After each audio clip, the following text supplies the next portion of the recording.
नहीं 3-4 दिन से ना पूरे शरीर में बहुत दर्द हो रहा है। ऐसा लग रहा है कि शरीर ना टूटा जा रहा है और पैरों में तो इतना दर्द है कि पूछो ही मत। अब किसका फोन आ गया? इनका। हेलो। हाय बेबी, कैसी हो? बस मत पूछो। अब मेरे ना पूरे शरीर में दर्द हो रहा है। पता नहीं 3-4 दिन से ढंग से सो भी नहीं पा रही हूँ। अच्छा मेरी छोड़ो, आप वापस कब आ रहे हो? अरे मैं वापस तो एक हफ्ता और लग जाएगा, पर एक बात बताओ, दर्द हो रहा है तो तुम दवाई मंगवा लो ना, छोटे से। 1 हफ्ता और लग जाएगा? क्या आप बात कर रहे हो? अरे यार 15 दिन से आप गए हुए हो, अब 1 हफ्ता और लगेगा? यार मैं तुम्हारे बिना इतनी परेशान हो रही हूँ यहाँ पर। अरे टेंशन क्यों ले रही हो? वो छोटा है ना वहाँ पे, वो संभाल लेगा तुमको। हाँ छोटा तो है बट यार और भी तो बात होती है। चलो कोई बात नहीं, तुम अपना काम पे ध्यान दो। क्या यार, इनका लगी ड्रामा है। 15 दिन से पहले घर नहीं आया और अब कह रहे हैं कि 1 हफ्ता और लगेगा। शरीर में ऐसा हो रहा है। और देवर जी हाँ भाभी। आ गए आप? हाँ भाभी, आ गया मैं कॉलेज से। आज कॉलेज से इतना लेट कैसे हो गए? एक्स्ट्रा क्लास थी क्या? अरे नहीं नहीं भाभी, वो दोस्तों से थोड़ा काम था तो डिस्कस करनी थी पढ़ाई के बारे में, बस इसीलिए। चलो ठीक है, तुम अपना पढ़ाई पे ध्यान दे रहे हो, अच्छी बात है। भाभी क्या हुआ, कुछ परेशान से लग रही? अरे देखो ना देवर जी, 3-4 दिन से ना मेरे शरीर में बहुत दर्द हो रहा है। अजीब सा ही दर्द उठ रहा है, तो मैं बस ऐसी हो रही हूँ जैसे कि क्या बताऊँ, मुझे नहीं दर्द बर्दाश्त हो रहा है। अरे भाभी जी, एक काम करता हूँ, मैं एक कप चाय बना दूँ? आपको पता है ना, मेरी चाय पीने के बाद आपको बहुत अच्छा फील होता है। गर्मा गर्म अदरक वाली चाय बना देता हूँ। हाँ ऐसा करो, तुम मेरे लिए चाय बना दो। ठीक है भाभी जी, मैं भी कमरे में रख देता हूँ। हाँ ठीक है। आपकी यहाँ है ना? अरे वाह, एक मेरा पति है कि उसे खबर ही नहीं है मेरी। अरे ये देवर है, कितनी खबर रखता है मेरी, मेरे लिए चाय बना रहा है। अब एक काम करती हूँ, मैं जाके ऊपर रूम में लेट जाती हूँ, ये चाय रूम में ले आएगा। देवर जी, चाय रूम में ले आना। हाँ भाभी ठीक है।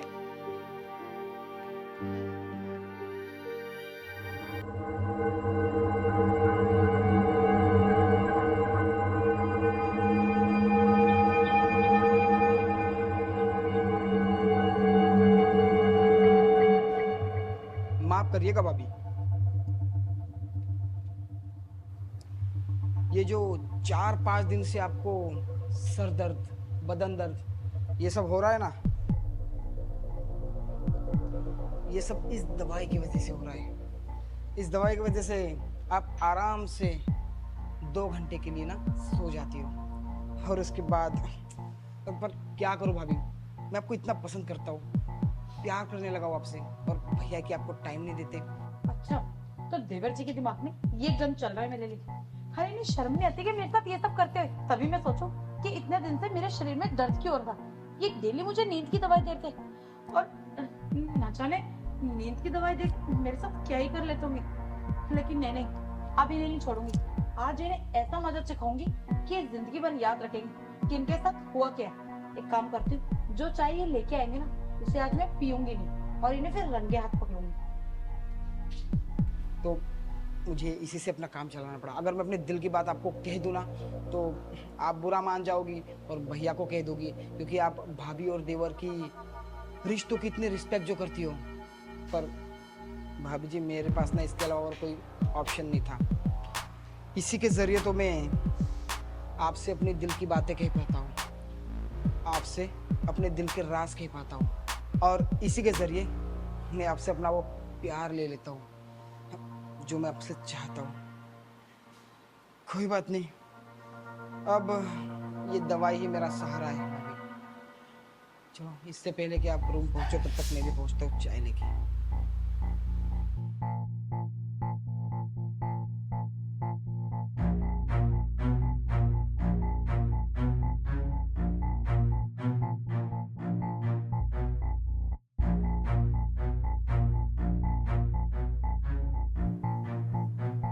भाभी, भाभी जी, भाभी जी, लगता है इस चाय में मिलाई हुई दवाई का असर भाभी जी पे हो गया है। अब 1 से 1.5 घंटे ना भाभी जी तो बिल्कुल उठने वाली नहीं है।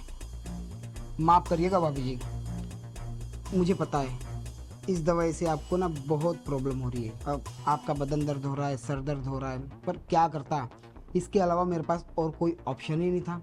अरे मैं कैसे बताऊँ भाभी, आप इतनी सुंदर हो, इतनी प्यारी हो, मुझे ना बहुत अच्छी लगती हो। आपके अलावा मुझे कॉलेज में भी कोई लड़कियां पसंद नहीं आती।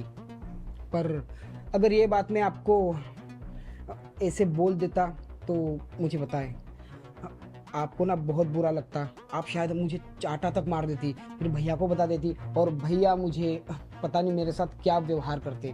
तो इसलिए ना भाभी मुझे ये तरीका अपनाना पड़ा।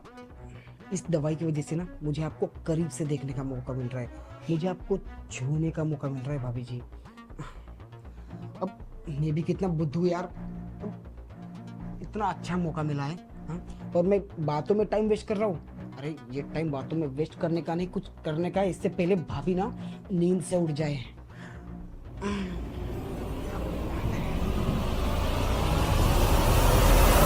भाभी जी आप जग रही थी? हाँ, आप मेरे कमरे में क्या कर रहे हैं? भाभी जी वो क्या है ना, आप कह रही थी कि आपकी तबीयत खराब है, तो मैं पूछने आया था भाभी जी कोई दवाई ववाई तो नहीं चाहिए, जब देख रहा था मैं। और कितना झूठ बोलोगे? आप दवाई देखने आए थे या ये देखने आए थे कि जो दवाई आपने मेरी चाय में मिलाई थी वो पीकर मैं बेहोश हुई हूँ या नहीं? फिर आप अपना काम शुरू करो। आपको शर्म नहीं आती? तभी मैं कहूँ कि मेरे सर में इतना जरा डेली हो क्यों रहा था। मुझे क्या पता था कि आप मेरे साथ डेली चाय में नशे की दवाई मिला के मेरे साथ ये सब कर रहे थे। आपको शर्म नहीं आई एक बार भी ये सब करते? वो तो शुक्र है सीढ़ियों में मैंने खुद सारी बात सुन ली तो आज मैं बच गई, वरना आप तो न जाने कितने दिन तक ये सब करते रहते। आपको जरा सा भी डर नहीं लगा ये सब करते हुए? जी माफ करना, वो क्या है ना, वो हम आपको ना पसंद करने लग गए थे, पर हमने सोचा अगर हम अपने दिल की बात आपको कह देंगे तो आपको बहुत बुरा लगेगा, फिर हम भैया को कह देंगे भैया पता नहीं मेरे साथ क्या करते, इसलिए मुझे ये तरीका अपनाना पड़ा। अच्छा, पसंद करने लगे थे? अरे मुझे क्यों पसंद करोगे? तुम भाभी हो, तुम्हारी भाभी माँ समान होती है और तुम एक माँ के ऊपर ही गंदे नीर डालने चले थे। कुछ तो लिहाज रखी होती। अब मैं समझ में आया तुम मेरी इतनी वफादारी क्यों कर रहे थे। भाभी ये भाभी वो, तुम्हारे दिमाग में तो गंद ही चल रहा था ना मेरे को लेके। तुम्हारे भैया बोलते हैं कि हाँ छोटा तुम्हारा ध्यान रखेगा, पर उन्हें क्या पता कि छोटा तो मेरा इस तरीके से ध्यान रख रहा है, कभी उन्होंने सोचा भी नहीं होगा। शर्म आनी चाहिए आपको, पर नहीं, आप तो सारी शर्म लिहाज भूल गए। अरे तुम्हारे भैया तुम्हारी पढ़ाई के लिए इतनी दूर जाके काम करे और मुझे घर में अकेला छोड़ रखा है सिर्फ तुम्हारे चक्कर में, और तुम हो कि मेरे साथ ये सब करने चले थे। तुम्हें ना मैं छोड़ूंगी नहीं, तुम्हारे भैया को सारी बात बताऊंगी, उन्हें भी तो पता चले आखिर उनका लाडला भाई कर क्या रहा है उनके पीठ पीछे। नहीं नहीं भाभी, आप भैया को प्लीज ये सब मत बताइएगा, पहली बार मैंने ऐसी गलती की है, पता नहीं मेरे दिमाग में ये सब कैसे आ गया भाभी जी। पर मैं वादा करता हूँ आगे से मैं आपके बारे में ऐसा कभी नहीं सोचूंगा, नहीं ऐसा करूंगा। पर प्लीज भैया को मत बताना, नहीं तो वो मेरी पढ़ाई छुड़वा देंगे भाभी। अगर इतना ही डर होता ना तुम्हें अपने भैया का, ये सब हरकतें ना करते। खैर छोड़ो, तुम्हारे भैया को मैं ये सब बात नहीं बताऊंगी। अगर उन्हें बताऊंगी ना वो तो जीते जी मर जाएंगे कि जिस भाई के लिए वो इतनी भाग दौड़ कर रहे हैं वो भाई उनकी बीवी पे इतनी गंदी नजर डाल के बैठा है। अब एक काम करो, यहाँ से शक्ल लेके चले जाओ और मुझे अपनी शक्ल मत दिखाना, और हो सके ना तो मुझसे दूर ही रहना। और आइंदा से अगर ऐसी कोई हरकत करी या मेरे आसपास भी तुम नजर आए ना तो मुझसे बुरा कोई नहीं होगा, और तुम्हारे भैया को बताने में तुम्हें एक सेकंड नहीं लगती। नहीं भाभी, अगर अगली बार ऐसी कोई हरकत मैंने की तो मैं खुद ये घर छोड़ के चला जाऊंगा। और प्लीज इस बार आप ये सब भूल जाइए कि मैंने ये सब कुछ किया। निकलो यहाँ से। ये तो अच्छा हुआ कि मैंने सही टाइम पे देख लिया था कि देवर जी मेरी चाय में नींद की दवाई मिला रहे हैं, वरना आज तो कुछ भी हो सकता था। और कितने दिन से ये मेरे साथ ये सब करे, छी, सोच के ही गंदा लग रहा है। पर मैं क्या कर सकती हूँ, अब जो हो गया उसको तो नहीं ठीक कर सकती ना, लेकिन आने वाली चीजों को मैं खुद ठीक कर सकती हूँ। अगर आइंदा से देवर जी ने ऐसी हरकत करी ना तो मुझसे बुरा कोई नहीं होगा। अब एक काम करती हूँ, मैं आराम कर लेती हूँ। सच में आजकल ना किसी पे यकीन नहीं कर सकते।